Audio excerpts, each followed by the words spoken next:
Hello दोस्तों, क्या हाल है। तारीख आज 9 अप्रैल 2026। आइए बात करते हैं आज के मुख्य समाचार में और देश भर की तमाम बड़ी खबरों पर नजर डालते हैं। चलिए शुरुआत करते हैं आज के शुभ पंचांग और वास्तु ज्ञान के साथ। दोस्तों, आज तारीख है 9 अप्रैल 2026 और चैत्र मास चल रहा है। आज का दिन आध्यात्मिक और कार्यों की शुरुआत के लिए बेहद खास माना जा रहा है। अगर हम आज के शुभ मुहूर्त की बात करें तो अभिजीत मुहूर्त सुबह 11:45 से दोपहर 12:35 तक रहेगा, जिसमें आप कोई भी नया काम या खरीदारी शुरू कर सकते हैं।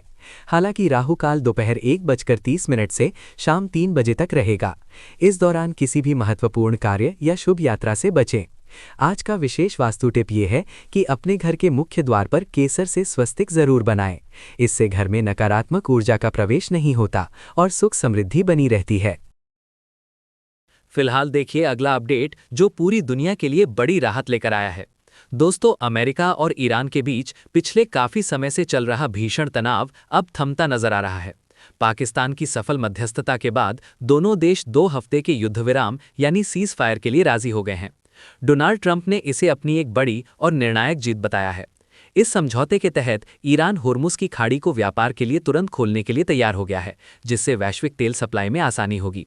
हालांकि इजरायल द्वारा लेबनान पर किए गए हालिया हमलों की वजह से क्षेत्र में अब भी माहौल थोड़ा गर्म बना हुआ है। भारत ने भी इस शांति पहल का पुरजोर स्वागत किया है और उम्मीद जताई है कि ये सीजफायर स्थायी शांति का आधार बनेगा। वहीं खबर है देश की ऊर्जा सुरक्षा को लेकर। दोस्तों, करीब 7 साल के लंबे इंतजार के बाद भारत एक बार फिर ईरान से कच्चे तेल यानी क्रूड ऑयल का आयात शुरू करने जा रहा है। अमेरिका की पाबंदियों में मिली अस्थायी राहत के बाद इस हफ्ते ईरानी तेल का पहला बड़ा शिपमेंट भारत के बंदरगाह पर पहुंचने वाला है। भारतीय पेट्रोलियम मंत्रालय ने साफ किया है कि भारत की तेल सप्लाई अब 40 से ज़्यादा देशों से जुड़ी है और भुगतान की प्रक्रिया में कोई रुकावट नहीं आएगी। तेल के साथ साथ भारत ने ईरान से भारी मात्रा में एलपीजी की भी खरीदारी की है।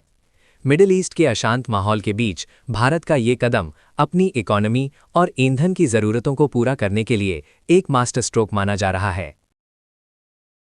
चलिए अगली बड़ी खबर देखिए, जो देश के लोकतंत्र के उत्सव से जुड़ी है।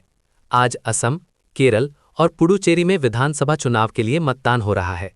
असम की 126, केरल की 140 और पुडुचेरी की 30 सीटों पर सुबह से ही मतदाताओं की लंबी कतारें देखी जा रही हैं। ताज़ा आंकड़ों के मुताबिक सुबह 9 बजे तक असम में करीब 18%, केरल में 16% और पुडुचेरी में 17% से ज़्यादा वोटिंग दर्ज की गई है। प्रधानमंत्री नरेंद्र मोदी ने भी सोशल मीडिया के जरिए लोगों से रिकॉर्ड मतदान करने की अपील की है। असम में जहां बीजेपी अपनी सत्ता बचाने की जद्दोजहद में है, वहीं केरल में एलडीएफ लगातार तीसरी बार सरकार बनाकर इतिहास रचने का दावा कर रही है। इन सभी राज्यों के नतीजे 4 मई को आएंगे। और बड़ी खबर देखिए पड़ोसी देश बांग्लादेश से। बांग्लादेश के नए विदेश मंत्री खलीलुर रहमान ने भारतीय विदेश मंत्री एस जयशंकर से मुलाकात की है। इस हाई प्रोफाइल बैठक में सबसे बड़ा मुद्दा पूर्व प्रधानमंत्री शेख हसीना की भारत से वापसी की मांग रही। बांग्लादेश की वर्तमान सरकार बांग्लादेश फर्स्ट की नीति पर जोर दे रही है और भारत के साथ अपने कूटनीतिक रिश्तों को नए सिरे से परिभाषित करना चाहती है। दोनों दिग्गज नेताओं के बीच सीमा सुरक्षा, कनेक्टिविटी, व्यापार और लंबित तीस्ता जल विवाद जैसे अहम मुद्दों पर भी विस्तार से चर्चा हुई। भारत ने स्पष्ट किया है कि वो अपने पड़ोसी के साथ स्थिर और शांतिपूर्ण संबंध चाहता है, लेकिन अपनी राष्ट्रीय सुरक्षा चिंताओं पर कोई समझौता नहीं करेगा। इस मुलाकात के बाद अब दक्षिण एशियाई राजनीति में नई सरगर्मी शुरू हो गई है। चलिए अगली बड़ी खबर देखिए।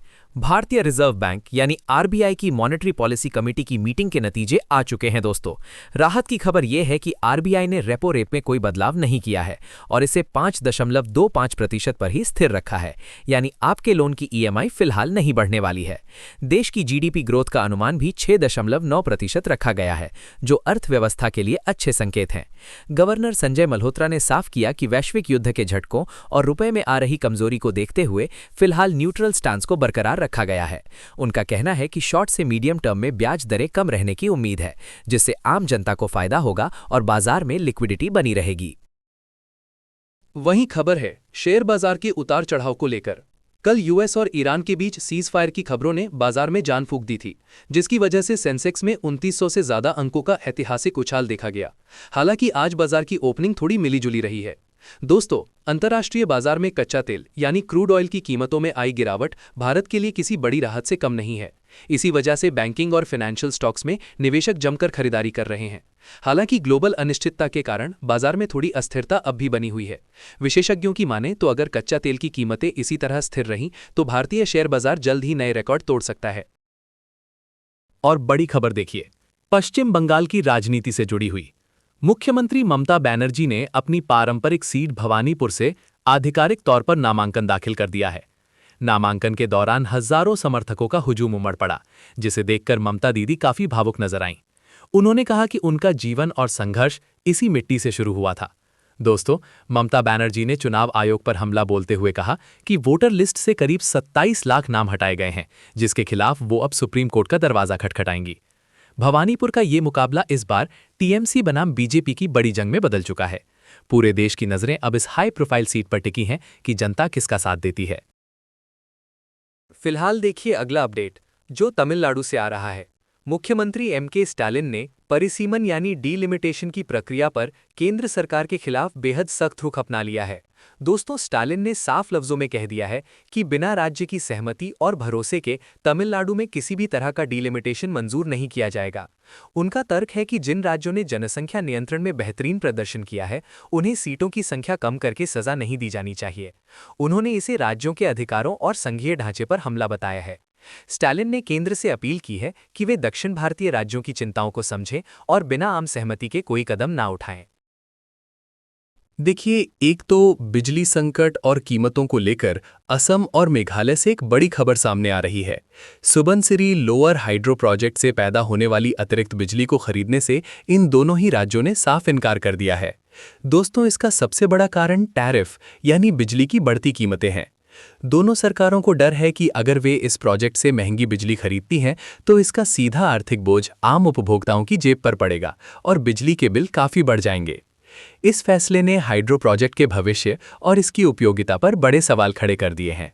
अब केंद्र और राज्य सरकार के अधिकारी इस उलझन को सुलझाने के लिए नए रास्ते तलाश रहे हैं।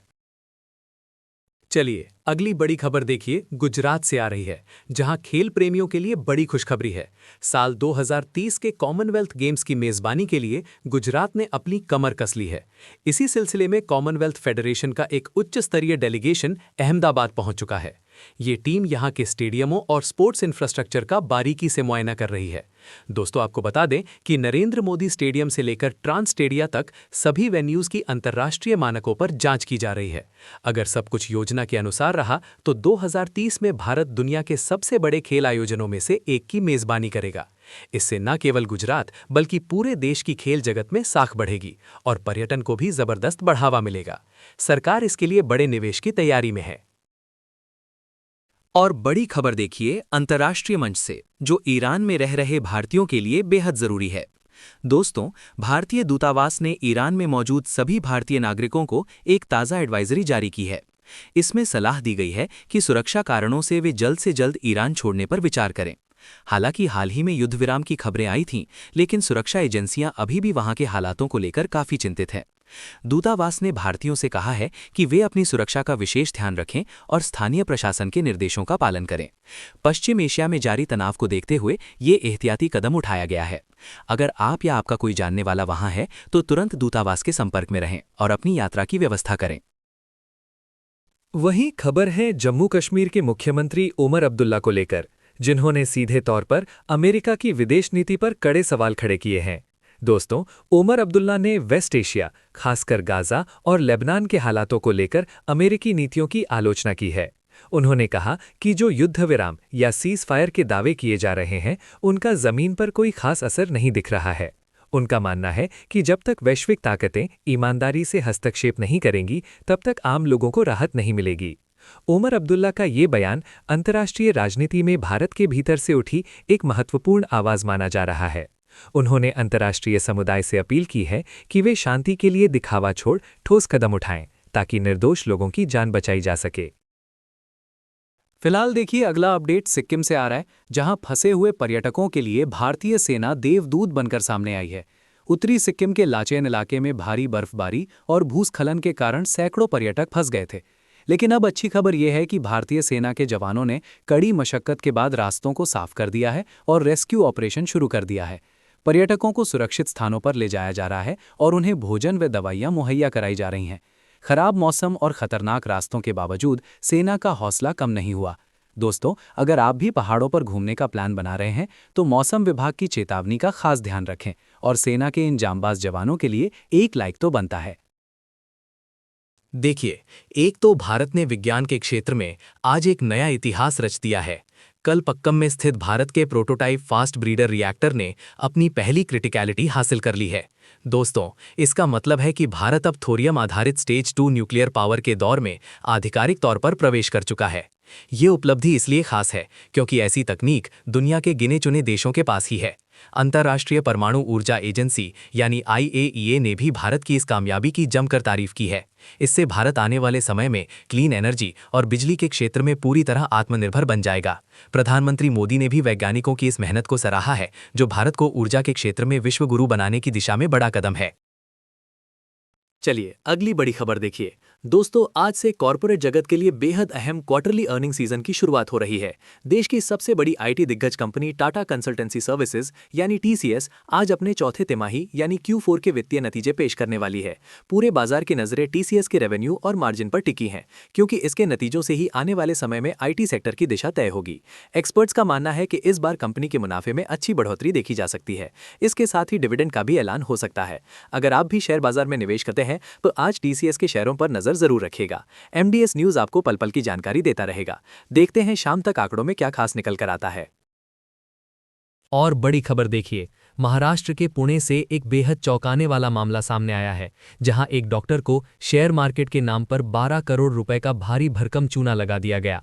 दोस्तों, शातिर ठगों ने डॉक्टर को मोटी कमाई का लालच देकर एक फर्जी निवेश ऐप में फंसाया।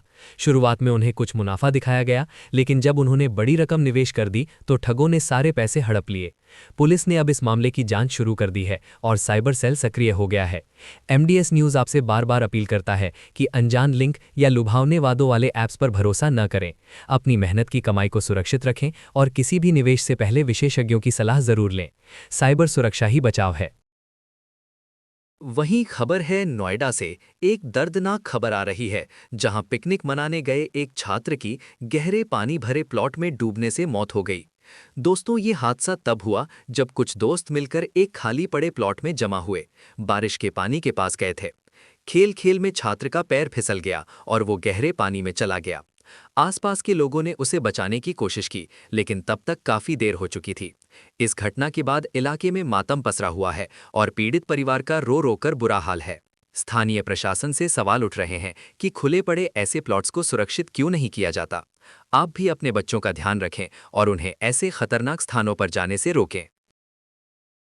देखिए, एक तो उत्तर प्रदेश से रूह कंपा देने वाली वारदात सामने आई है, जहां एक सौतेली मां ने अपनी ही 3 साल की मासूम बेटी की बेरहमी से जान ले ली। दोस्तों, ये खबर किसी के भी दिल को झकझोर सकती है। पुलिस के मुताबिक महिला अक्सर छोटी छोटी बातों पर बच्ची को प्रताड़ित करती थी और आपसी रंजिश के चलते उसने इस खौफनाक वारदात को अंजाम दिया। पड़ोसियों की सूचना पर पुलिस ने तुरंत कार्रवाई करते हुए आरोपी महिला को गिरफ्तार कर लिया है। मामले की गंभीरता को देखते हुए पुलिस हर पहलू की बारीकी से जांच कर रही है, ताकि मासूम को न्याय मिल सके। समाज में बढ़ती ऐसी क्रूरता वाकई चिंता का विषय है। ऐसी घटनाओं पर लगाम लगाना बहुत जरूरी है, ताकि सुरक्षित बचपन बना रहे। फिलहाल देखिए अगला अपडेट। क्रिकेट प्रेमियों के लिए आज का दिन बेहद रोमांचक होने वाला है, क्योंकि IPL 2026 में आज कोलकाता नाइट राइडर्स यानी KKR और लखनऊ सुपर जायंट्स यानी LSG के बीच भिड़ंत होने वाली है। दोस्तों, दोनों ही टीमें इस वक्त जबरदस्त फॉर्म में हैं और पॉइंट्स टेबल में अपनी स्थिति मजबूत करने के इरादे से मैदान पर उतरेंगी। ईडन गार्डन्स का मैदान हो या एकाना स्टेडियम, फैंस का जोश 7वें आसमान पर है। श्रेयस अय्यर की कप्तानी वाली KKR और KL राहुल की LSG के बीच कांटे की टक्कर देखने को मिल सकती है। क्या आज सुनील नरेन का जादू चलेगा या फिर क्विंटन डीकॉक के बल्ले से रनों की बौछार होगी? आप भी तैयार हो जाइए एक हाई वोल्टेज मुकाबले के लिए। अपनी पसंदीदा टीम को सपोर्ट करें। चलिए अगली बड़ी खबर देखिए, खेल के मैदान से आ रही है। दोस्तों, मोहन बागान सुपर जायंट ने एक बार फिर अपना दम दिखाते हुए शानदार जीत दर्ज की है, जिससे उनके प्रशंसकों में भारी उत्साह है।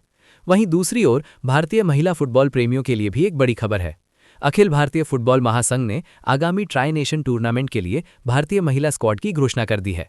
इस टीम में अनुभवी खिलाड़ियों के साथ साथ युवा चेहरों को भी जगह दी गई है ताकि टीम में एक सही संतुलन बनाया जा सके। जानकारों का कहना है कि ये टूर्नामेंट भारतीय महिला टीम के लिए अंतर्राष्ट्रीय स्तर पर अपनी रैंकिंग सुधारने का एक बेहतरीन मौका साबित होगा। तो दोस्तों, अगर आप भी फुटबॉल के शौकीन हैं तो तैयार हो जाइए मैदान पर फिर से रोमांच देखने के लिए।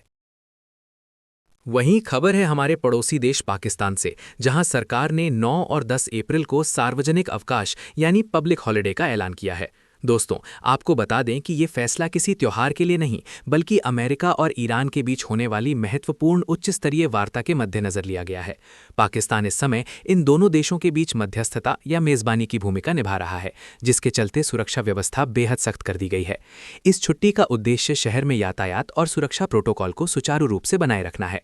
अंतर्राष्ट्रीय राजनीति के लिहाज से ये बैठक बेहद अहम मानी जा रही है, क्योंकि इसका असर खाड़ी देशों के भविष्य के रिश्तों पर भी पड़ सकता है।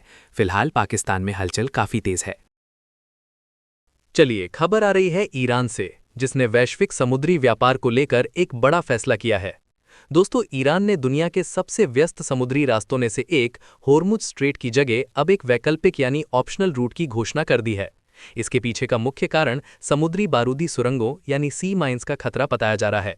ईरान का दावा है कि जहाज़ों की सुरक्षा सुनिश्चित करने के लिए ये कदम उठाना बेहद ज़रूरी था। जैसा कि आप जानते हैं, होर्मुज स्ट्रेट से पूरी दुनिया का लगभग 20% कच्चा तेल गुजरता है। ऐसे में किसी भी नए रूट का ऐलान ग्लोबल ऑयल मार्केट और शिपिंग कंपनियों के लिए बड़ी चिंता का विषय बन सकता है। अब देखना होगा कि अंतर्राष्ट्रीय समुदाय इस बदलाव पर क्या प्रतिक्रिया देता है। और बड़ी खबर देखिए मिडिल ईस्ट से, जहां इजराइल और लेबनान के बीच तनाव कम होने का नाम नहीं ले रहा है। दोस्तों, ताज़ा अपडेट के मुताबिक इजराइल ने लेबनान में अपने सैन्य हमले जारी रखे हैं। हालांकि पिछले कुछ दिनों से संघर्ष विराम यानी सीज फायर की खबरें आ रही थीं, लेकिन ज़मीनी हकीकत ये है कि इसका पूरा असर अभी तक नहीं दिख रहा है। उधर से हिजबुल्ला ने भी इजराइल की कार्रवाई का मुंहतोड़ जवाब देने का दावा किया है और लगातार जवाबी रॉकेट दाग रहा है। इस युद्ध की वजह से सीमावर्ती इलाकों में रहने वाले हजारों लोग विस्थापित हो चुके हैं और मानवीय संकट गहराता जा रहा है। दुनिया भर के देश शांति की अपील कर रहे हैं, लेकिन फिलहाल वहां हालात बेहद विस्फोटक और तनावपूर्ण बने हुए हैं। देखिए, एक तो उत्तर कोरिया के तानाशाह किम जोंग उन अपनी हरकतों से बाज नहीं आ रहे हैं। दोस्तों, उत्तर कोरिया ने एक बार फिर से दुनिया को अपनी ताकत दिखाने के लिए बैलिस्टिक मिसाइलों का परीक्षण किया है। खबर है कि इस बार उन्होंने हवासोंग-4 11 का नामक घातक बैलिस्टिक मिसाइल का सफल टेस्ट किया है।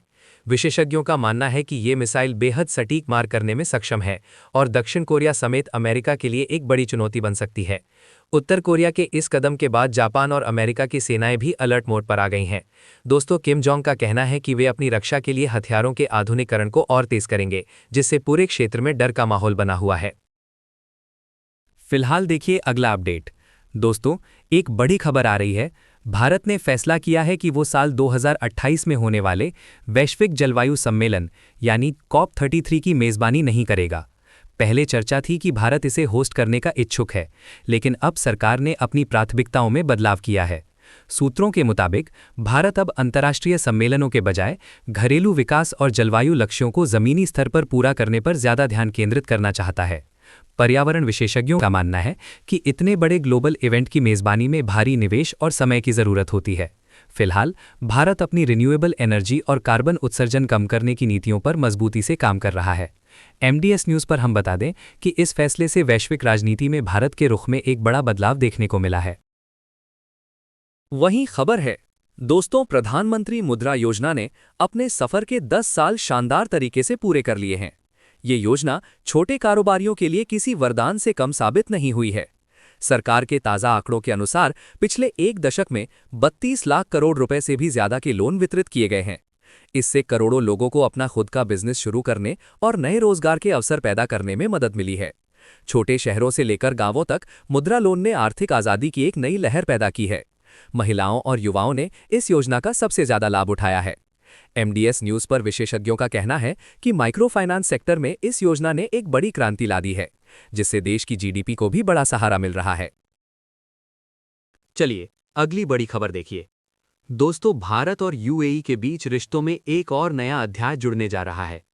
दुबई के क्राउन प्रिंस शेख हमदान बिन मोहम्मद जल्द ही भारत की आधिकारिक यात्रा पर आ रहे हैं। इस हाई प्रोफाइल दौरे का मुख्य उद्देश्य दोनों देशों के बीच ट्रेड और बिजनेस संबंधों को एक नई ऊंचाई पर ले जाना है। खबर है कि दुबई के प्रिंस कई बड़े भारतीय उद्योगपतियों और सरकारी अधिकारियों से मुलाकात करेंगे। इसमें टेक, रियल एस्टेट और एनर्जी सेक्टर में बड़े निवेश समझौतों पर मुहर लग सकती है। एमडीएस न्यूज़ के सूत्रों के अनुसार ये यात्रा मिडिल ईस्ट के साथ भारत के बढ़ते आर्थिक प्रभाव का प्रतीक है। दोस्तों, भारत में दुबई का निवेश लगातार बढ़ रहा है और ये दौरा भविष्य के लिए नई संभावनाएं पैदा करने वाला साबित होगा। और बड़ी खबर देखिए दोस्तों, विदेश मंत्री एस जयशंकर 9 से 12 अप्रैल तक यूएई के महत्वपूर्ण दौरे पर रहेंगे। ये यात्रा ऐसे समय में हो रही है जब मिडिल ईस्ट में ईरान और इजरायल के बीच युद्ध जैसा तनाव चरम पर है। अंतर्राष्ट्रीय राजनीति के लिहाज से जयशंकर का ये दौरा बेहद संवेदनशील माना जा रहा है। खबर है कि इस दौरान वे यूएई के शीर्ष नेतृत्व के साथ क्षेत्रीय सुरक्षा, ऊर्जा आपूर्ति और भारतीय प्रवासियों की सुरक्षा पर विस्तृत चर्चा करेंगे। ईरान विवाद की आहट के बीच भारत खाड़ी क्षेत्र में अपनी कूटनीतिक पकड़ मजबूत करना चाहता है। एमडीएस न्यूज़ आपको बता दें कि जयशंकर की ये यात्रा न केवल द्विपक्षीय संबंधों के लिए बल्कि वैश्विक शांति बनाए रखने की भारत की कोशिशों के लिए भी काफी अहम मानी जा रही है। चलिए खबर आ रही है दोस्तों, पश्चिम बंगाल में एक बार फिर वोटर लिस्ट को लेकर सियासी घमासान तेज हो गया है। मुख्यमंत्री ममता बनर्जी ने चुनाव आयोग पर निशाना साधते हुए आरोप लगाया है कि राज्य में बड़े पैमाने पर मतदाताओं के नाम हटाए जा रहे हैं। ममता ने साफ शब्दों में कहा है कि वे इस वोटर डिलीट मुद्दे के खिलाफ कोर्ट का दरवाजा खटखटाएंगी। टीएमसी का दावा है कि राजनीतिक लाभ के लिए कुछ खास वर्गों के नाम लिस्ट से गायब किए जा रहे हैं। वहीं विपक्षी दलों ने इन आरोपों को निराधार बताया है। एनडीएस न्यूज़ पर बता दें कि चुनाव से ठीक पहले इस तरह के विवाद ने बंगाल की राजनीति को पूरी तरह गरमा दिया है। ममता बनर्जी ने कार्यकर्ताओं को सतर्क रहने और घर घर जाकर वेरिफिकेशन करने के निर्देश दिए हैं। चलिए अगली बड़ी खबर देखिए। पश्चिम बंगाल में चुनाव के बीच सियासी पारा 7वें आसमान पर है। हाल ही में चुनाव आयोग और तृणमूल कांग्रेस के प्रतिनिधि मंडल के बीच हुई मीटिंग बेहद तनावपूर्ण और तीखी बहस के साथ समाप्त हुई है। दोस्तों, खबर निकलकर आ रही है कि बैठक के दौरान माहौल इतना बिगड़ गया कि चुनाव आयोग के एक वरिष्ठ अधिकारी पर टीएमसी सांसद के साथ अभद्र व्यवहार करने और उन पर चिल्लाने का आरोप लगाया गया है। टीएमसी नेताओं का कहना है कि वे राज्य में केंद्रीय एजेंसियों के गलत इस्तेमाल की शिकायत लेकर गए थे, लेकिन वहां उनकी बात सुनने के बजाय उनके साथ दुर्व्यवहार किया गया। इस घटना के बाद पश्चिम बंगाल की राजनीति में एक नया विवाद खड़ा हो गया है और टीएमसी अब इस मुद्दे को जनता के बीच ले जाने की तैयारी कर रही है। वहीं खबर है केरल के प्रसिद्ध साबरीमाला मंदिर को लेकर, जहां एक बार फिर मंदिर की सदियों पुरानी परंपराएं और कानूनी अधिकारों के बीच की जंग तेज हो गई है।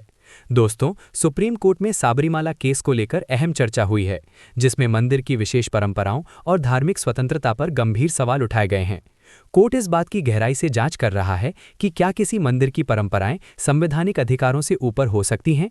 ये मामला करोड़ों श्रद्धालुओं की आस्था से जुड़ा हुआ है, इसीलिए पूरे देश की नज़रें इस फैसले पर टिकी हैं। मंदिर के पुजारियों और भक्तों का तर्क है कि भगवान अयप्पा की नैष्ठिक ब्रह्मचारी की छवि को बचाए रखना जरूरी है।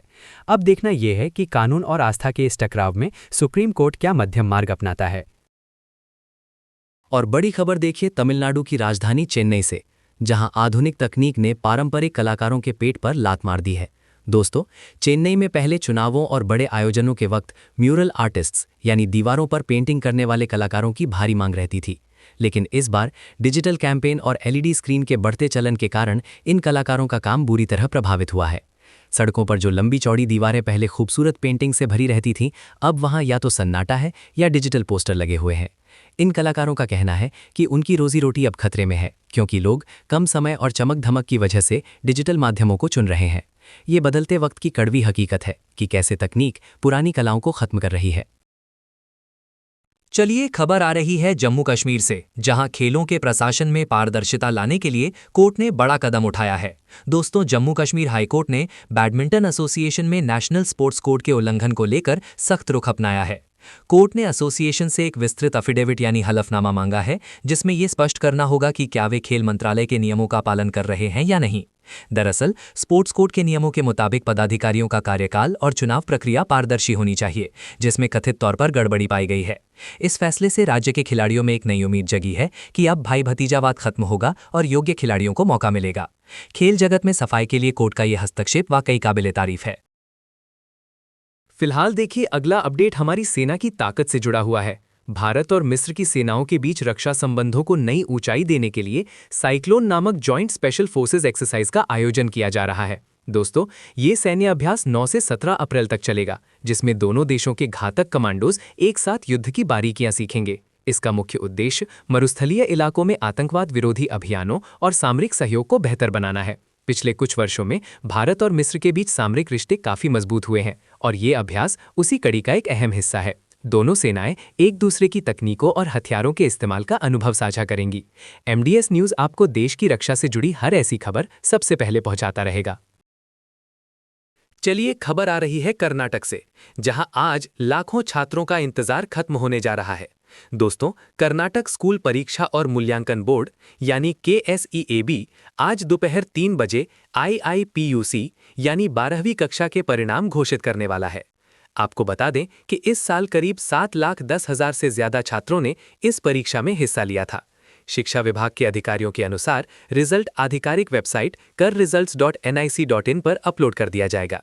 छात्रों को सलाह दी गई है कि वे अपना हॉल टिकट और रजिस्ट्रेशन नंबर तैयार रखें, ताकि जैसे ही साइट खुले वे तुरंत अपना स्कोर कार्ड देख सकें। दोस्तों, पिछले साल के मुकाबले इस बार रिजल्ट बेहतर रहने की उम्मीद जताई जा रही है। MDS न्यूज की तरफ से सभी छात्रों को उनके भविष्य के लिए बहुत बहुत शुभकामनाएं। और बड़ी खबर देखिए उन सभी लोगों के लिए जो सरकारी दस्तावेजों को लेकर ढिलाई बरतते हैं। दोस्तों, रजिस्ट्रार जनरल ऑफ इंडिया यानी RGI ने अब जन्म और मृत्यु की रिपोर्टिंग में होने वाली देरी को लेकर सख्त चेतावनी जारी की है। केंद्र सरकार का कहना है कि कई राज्यों में अभी भी घटनाओं के हफ्तों बाद पंजीकरण कराया जा रहा है, जो कि कानूनन गलत है।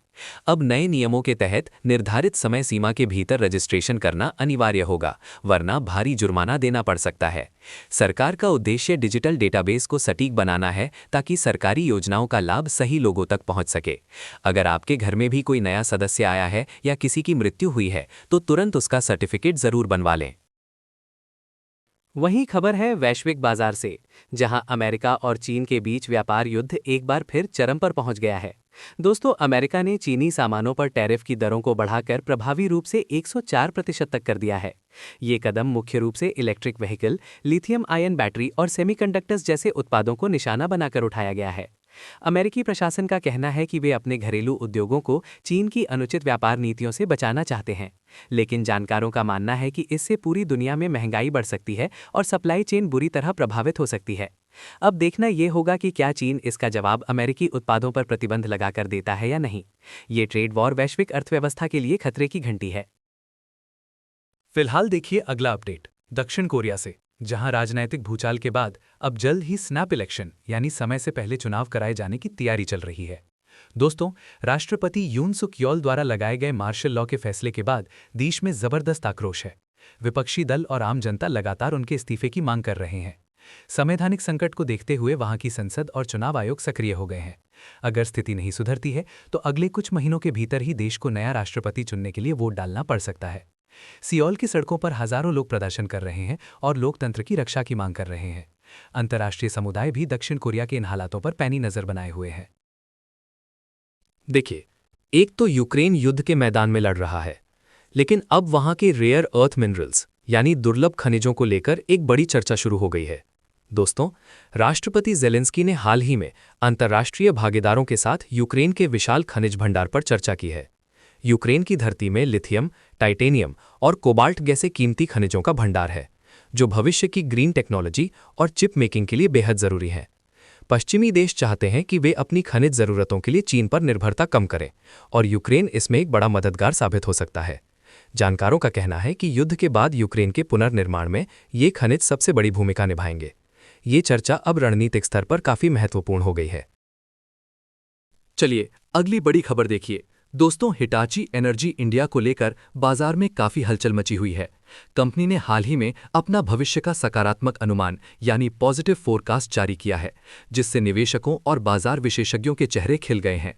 भारत में जिस तरह से रिन्यूएबल एनर्जी और बिजली के बुनियादी ढांचे में भारी निवेश हो रहा है, उसका सीधा फायदा हिटाची एनर्जी को मिलता दिख रहा है। विशेषज्ञों का मानना है कि आने वाले समय में कंपनी के पास ऑर्डर्स की बाढ़ आने वाली है। खासतौर पर बिजली ट्रांसमिशन और स्मार्ट ग्रिड मॉडर्नाइजेशन के क्षेत्र में कंपनी अपनी पकड़ और भी ज्यादा मजबूत करने वाली है। अगर आप भी शेयर बाजार में रुचि रखते हैं तो इस खबर पर नजर जरूर रखिएगा, क्योंकि ये भारतीय ऊर्जा क्षेत्र के बदलते स्वरूप की एक बड़ी और अहम तस्वीर पेश कर रही है। वहीं खबर है दोस्तों, दुनिया की दो सबसे बड़ी आर्थिक महाशक्तियों अमेरिका और चीन के बीच व्यापारिक तनाव एक बार फिर से अपने चरम पर पहुंच गया है। टैरिफ को लेकर चल रहा पुराना विवाद थमने का नाम नहीं ले रहा है। खबर आ रही है कि अमेरिका ने हाल ही में चीनी इलेक्ट्रिक वाहनों, सोलर पैनल और सेमीकंडक्टर्स पर भारी आयात शुल्क यानी टैरिफ लगाने की घोषणा कर दी है। इसके जवाब में चीन ने भी कड़े कदम उठाने और अमेरिकी उत्पादों पर पाबंदी लगाने की चेतावनी दी है। इस व्यापार युद्ध का असर न केवल इन दोनों देशों पर बल्कि पूरी दुनिया की सप्लाई चेन और ग्लोबल इकोनॉमी पर भी बहुत बुरा पड़ रहा है। जानकारों का कहना है कि अगर ये विवाद और गहराया तो आने वाले समय में इलेक्ट्रॉनिक सामान और गाड़ियों की कीमतें काफ़ी बढ़ सकती हैं। और बड़ी खबर देखें दोस्तों, अमेरिका के बहुचर्चित गिलगो बीच सीरियल किलर मामले में एक ऐसा अपडेट आया है जिसने सबको सुन कर दिया है। आरोपी रेक्स ह्यूअरमैन ने आखिरकार 8 हत्याओं का गुनाह कबूल कर लिया है। सालों से पुलिस और जांच एजेंसियां इस बात का पता लगाने में जुटी थीं कि आखिर इन मासूमों का हत्यारा कौन है, लेकिन अब रेक्स के कबूलनामे ने सारा सच दुनिया के सामने ला दिया है। पुख्ता सबूतों और कड़ी पूछताछ के बाद उसने स्वीकार किया कि उसने किस तरह से वारदातों को अंजाम दिया था। इस खुलासे ने पूरे अमेरिका को हिलाकर रख दिया है और पीड़ित परिवारों को सालों बाद न्याय की उम्मीद जगी है। रेक्स पर आरोप है कि उसने क्रूरता की सारी हदें पार करते हुए लोगों की हत्या की और उनके शवों को सुनसान समुद्र तटीय इलाकों में ठिकाने लगा दिया।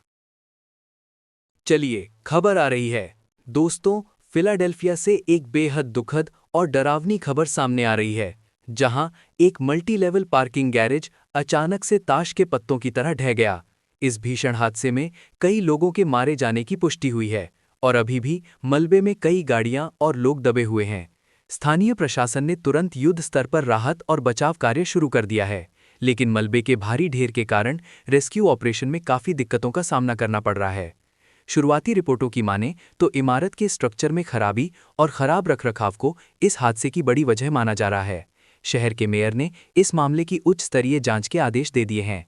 पूरे इलाके की घेराबंदी कर दी गई है और घायलों का इलाज जारी है।